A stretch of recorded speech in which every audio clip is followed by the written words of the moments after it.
So listen, if you don't make this important switch within your family business before 2025, you guys might be in trouble. What is up? My name is Philippe, and I'm the co-founder of the Family Wealth and Legacy Podcast, and also the co-founder of the Family Office Ventures. Listen, our company, we are the first personal development company devoted solely to families. Now let's get to the content. Listen, if I could come up with a title for what's been going on in the past 10 decades, I will call it the decade of entrepreneurship.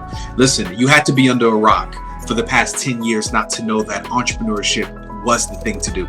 I'll go back to maybe 2010, 2011, but at the peak of it, 2017 to 2019 probably was like the gold rush of entrepreneurship. I'm talking about everybody was doing Airbnb. Everybody was stepping into real estate. People were stepping into wholesaling with real estate.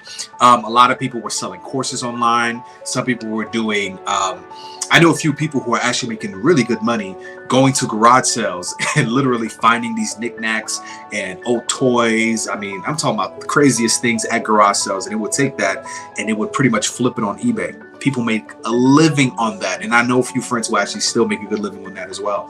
I mean, there were so many things. People became speakers. People were leaving their jobs in order to step into some form of business. I call it the decade of entrepreneurship. Like, this is something that's never happened before, and I don't think we're going to have this opportunity. But in the midst of that, I started watching, especially after the pandemic. Now we've stepped into this new era, new rush. People are going back into work. We had the job exodus, they were calling it. You know, people were leaving their jobs. Now we have a whole new set of issues. We had the PP loans were given out. A lot of people got hemmed up and caught up in that. On the back end of it, we have inflation. So there's a lot of things that are starting to, I believe, target us now as business owners. There's a lot of changes. But as I'm watching things, I believe it's time that we start to shift a few things. But before we shift a few things, I want to go through the phases of a business owner, the phases of entrepreneurship. And let's start with the first one. Now, these are phases that probably all of you have been through. All of us have been through. It doesn't matter. You can think about Jeff Bezos, all the way down to the local grocery store owner or the local shop owner or the person who sells things online. Everyone will go through these phases. If you're lucky, you should be going through all these stages. But the problem is a lot of us get stuck. But let's start with the first one before we go any further. The first phase is what I call the moonlighter. Everybody knows the moonlighter, right? Let me give it a definition. The moonlighter is when someone works a second job outside of their normal working hours, right? For example, someone might work a 9-to-5 job as their primary income, but work nights at another job or some other thing to earn extra money, in other words, right? Moonlighting is becoming more and more common in industries. Let me give you a perfect example. We have a second grade teacher who teaches second grade at the private school or maybe at the public school by day, but during the weekends, she's also tutoring the kids in mathematics or reading. That's a perfect example of a moonlighter. The second phase, and a lot of people get caught up in this phase, is called the hustler. What is the hustler? The hustler is the one who has his or her hand in anything and everything that makes money. He just produces temporarily profit. See, the hustler is really good because you need the hustler to get to all these phases too, but the hustler is the one who's like, I need some money, I need money, I need it now. Where's my money at, right? Where the money reside, as they say. So this is the person that's looking for, where do I find income? Where can I make some extra bread somewhere? The hustler mentality is so needed in every aspect of business. And let me give you an example of somebody who's like a hustler, who's in the hustler phase of business. The hustler is someone who's the drop shipper, the Airbnb-er, has real estate with Airbnb, has an ebook that he or she is selling online. She's also a course creator. She's got like 6 courses inside the Click in My Bio feed. Everybody knows a hustler, right? These are the ones who are online. They're content creators, influencers, a lot of them. And when you click that link in the bio, they've got like a spreadsheet of like, I've seen some that's had like 10 courses open, literally recorded 10 courses, $5.99 for this one, $60 for that one. Amazing. All of us know a hustler. But the next phase is really interesting. The next phase, I'm going to couple it together. This is where most of people who are in business are. It's the entrepreneur and the business owner phase. Now, there are differences, but I like to couple them because they're kind of synonymous in many lights. So let me break it down and dichotomize and even separate the two to get a better understanding. The entrepreneur is the one who has the product in the market space, but the business owner is the one who's building within the industry. So there's differences with. Let's do some more examples. The entrepreneur is the one who has the shampoo. She's come up with this great idea to sell shampoo. This is good for your hair. She's tested different ingredients, different natural products, different oils, and she has a store on Shopify, and she's like, this is my shampoo, would like to sell it. It's amazing, great reviews. That is the entrepreneur. But the business owner is like a Shea Moisture. This is someone who's building a legacy piece. This is someone with many itemized lists and has different SKUs. It's not only about the shampoo now. Now it's the shampoo, now it's the skin cream, now it's the lotion, now it's maybe the special products. I don't know, the special products that goes in your hair, the special products for your skin. They might also sell some beard oil. So there's more SKUs and more itemized products to sell than just the shampoo itself. And the entrepreneur and business owner, like, they're so unique because they work so well with each other. But I want to hone in on this a little bit more because I want us to start making a shift, and I'm going to share with you where we need to make this shift and how to make this shift. So the business owner in the entrepreneur space, or the mindset, is a really, really, really pivotal part in a lot of our lives, because a lot of us are there. You know, we've been there and operating there for a long time as well. But at the same time, I started asking myself questions as I'm looking at the market, I'm looking at economics, I'm looking at the world we live in today. I started to ask myself, what are the differences? What is going to keep a lot of family business, what is going to keep a lot of business owners, period, in business for the next 5 to 10 years? And as I looked at these phases of business, and the majority of where a lot of us are at when it comes to the entrepreneur and the business owner space, I asked myself, is there another level? And there, of course, there's another level, right? As we look at who are the top billionaires today, we look at who are the top industries and top marketplaces and top platforms and top creators and innovators, we realize that there is a difference. There's a huge gap, right? There's a humongous gap. So I started to ask myself, what is it that we need to understand in order to get to the next level? And I realized that a lot of us are way too stuck and for too long. Stuck for too long, not only just stuck, but stuck for too long in the entrepreneur and the business owner space. Because as things begin to implode, things are becoming bubbles now. We see issues with Airbnb, arbitrage. For those who are in that space, you know what's going on. We're seeing issues with those who are even kind of moonlighting with DoorDash, and those who are doing Uber Eats. We're kind of seeing some issues with that as well. Things are starting to dry up. Things are starting to get much more complex today. And there's a reason for it. I'm going to show you guys why. But I started asking myself, like, what could we do?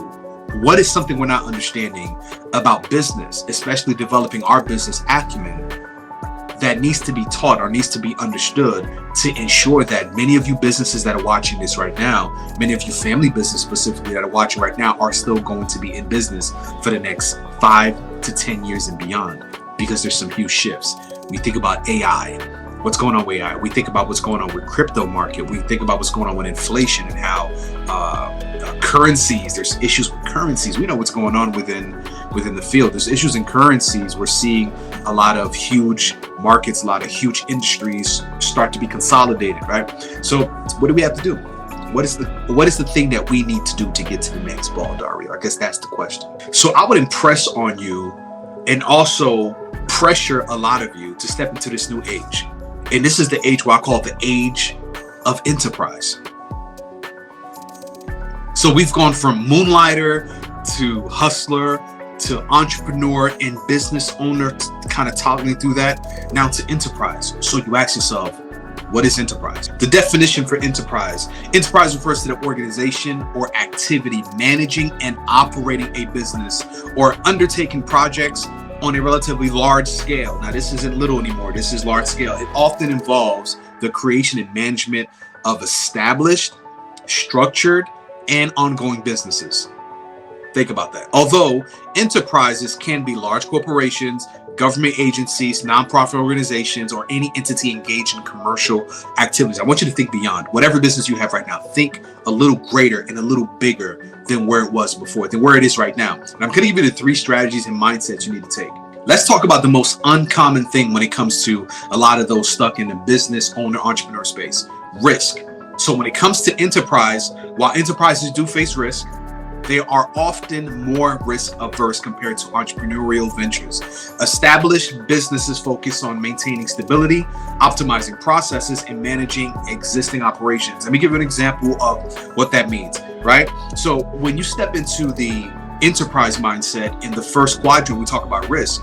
Instead of just jumping into Airbnb, you ask yourself, what is going to happen to the market within the 5 to 10 years? So whenever you get into something now, and especially the business that you're in, you're asking yourself like, yo, within the next 5 to 10 years, what's going to happen? What can happen? What's going on in the news? What's going on within tech? What's going on within the market? Because we saw what happened with the pandemic. A lot of people were already kind of saying, hey, the real estate market, I was being told that the Airbnb space, especially those who use their properties that they've had to rent it out for Airbnb and great income, genius idea for those who are on it very early. But I remember hearing a lot of people tell me, hey, the real estate market is going to crash and Airbnb is going to take a hit, So you've got to think a little greater. So you got to think about the risk. What are the risks that may be coming for our businesses, that may be coming for our industry? What are the shift and the changes? And it doesn't mean that your industry or your business is going to fail. It just means, how can we pivot, right? If Blockbuster was looking at Netflix, looking at the competitor and say, hey, they're going this direction, let's jump in it too. One thing I like about Google is the fact that when Google noticed ChatGPT, and ChatGPT was becoming the new Google, because now we were going to ChatGPT for questions about anything. College students were using it, business owners were using it for copy and marketing. Google said, what do we do? And now Google has their own AI, right? You have to be very, very strategic when it comes to risk. You just can't do the business now and just say, hey, it's going to work itself out. Our customers are going to be faithful. Customers are never faithful, by the way. Number two, this is one of my favorite ones, innovation and creativity. Enterprises may prioritize efficiency, stability, and maintaining existing market positions. They often have established business models and may focus less on disruptive innovation. This means, how many of you guys have heard about R&D tax credits? Which means that research now is very, very important in business. Gone are the days where we can just watch a YouTube video like you're watching me. Right? Gone are the days where you can only watch a YouTube video and that's it. No. One of the guys that I follow, his name is Dr. David Anderson Sr. Check him out. Love him. He's an amazing human being. He has a real estate empire. And the past few years, he did something which has helped his business just blow up. He said he added research and development to his real estate company, which means that they have researchers. He pays for people to do market research. Market research is so important within an industry. I don't care what you're doing. I don't care what industry you're on. I don't care if your family business is in gaming. You should have research and development, R&D. And by the way, R&D tax credits. Did you know that there are tax credits to businesses that are actually trying to do research and development?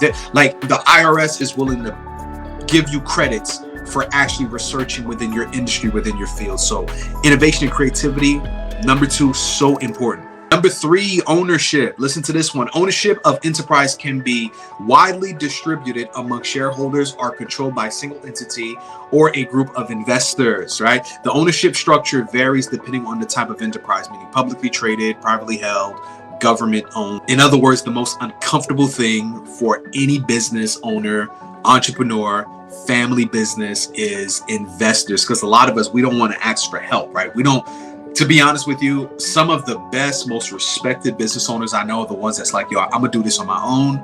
I'm gonna grow this thing. I'm going to bootstrap. I'm gonna get it done. I respect so many businesses like that.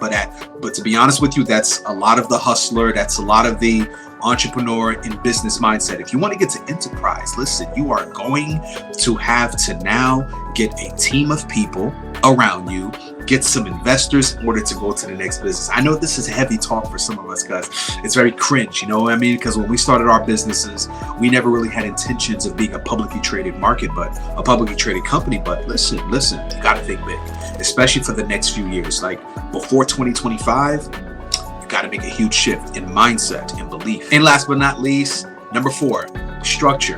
And this one's so simple. It's get a team. It's much more affordable to be that solo entrepreneur and solo family business owner. Like it's just us and that's it, right? Like we just do, like we got our trucking company and it's probably just me and my wife and we're good. But to be honest with you,